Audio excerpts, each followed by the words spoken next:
So, hello guys, and for today, i-discuss natin kung paano tayo nagkakaroon ng unlimited 1,000 pesos na earnings natin sa MPO, okay? So, itong slides na to, papakita natin kung paano natin nakukuha yung unlimited 1,000, okay? So, let's watch this. Okay, so to begin with, let's say meron tayong tatlong accounts, okay? So, consider natin itong sample na to is multiple heads tayo. Okay? So, meron kang unang account, meron kang second, and meron kang third account. Okay? So, sa pangalawang account, kumita ka ng 100 pesos. Okay? So, as DR bonus sa inyong account number 1. Okay? Then, meron tayong pairing bonus, which is 100 pesos. Okay? And then, nag-cycle tayo ng ating unang cycle, which is 200 pesos. Okay? So, a total of 400 pesos ang kinita natin sa ating tatlong accounts. Okay? Now, meron tayong pay line para sa ating sponsor. Ipinasap natin ang ating account number 3 sa kanya. Okay? But, wala tayong kikitain dyan dahil yan ay pass up natin sa ating sponsor as system requirement.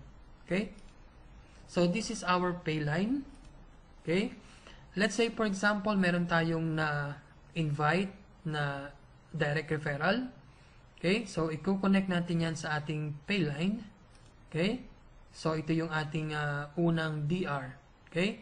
For example, nagtatlong heads siya or nag-multiple heads. Okay?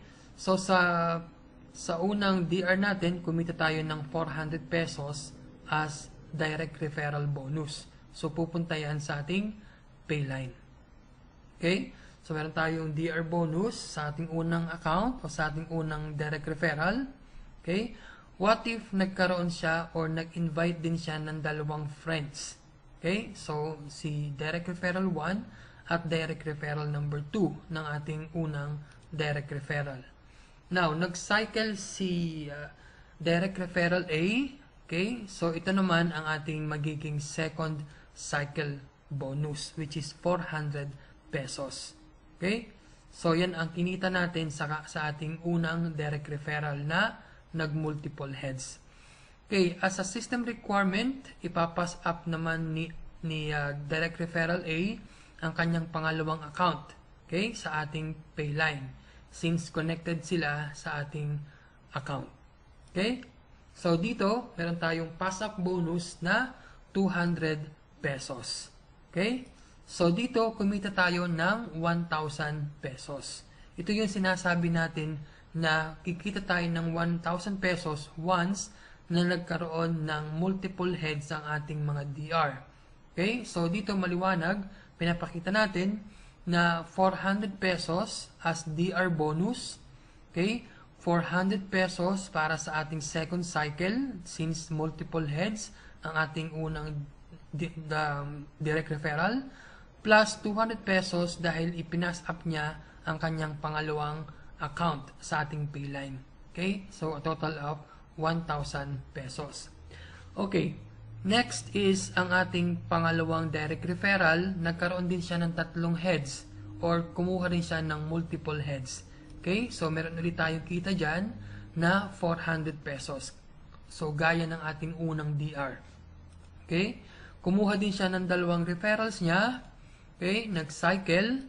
Nagkaroon ulit tayo ng 400 pesos para sa ating second cycle.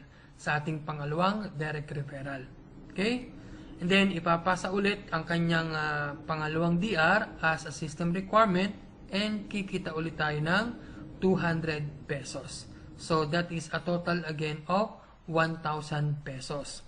So, ganyan lang ang ating ginagawa para magkaroon tayo ng unlimited 1,000. So, try to encourage yung ating mga direct referrals to get multiple heads, at least 3 heads, para unlimited yung 1,000 pesos natin as earnings. Okay? So, up to infinity na yan. Okay? Up to infinity na yan. As long as meron tayong direct referrals na nagmo-multiple heads, continuous ang ating magiging 1,000 pesos as earnings. Okay? So, in this example, it shows that you have multiple heads. Okay? So, just assume that account number 2 and account number 3 are your direct referrals if you have just one head.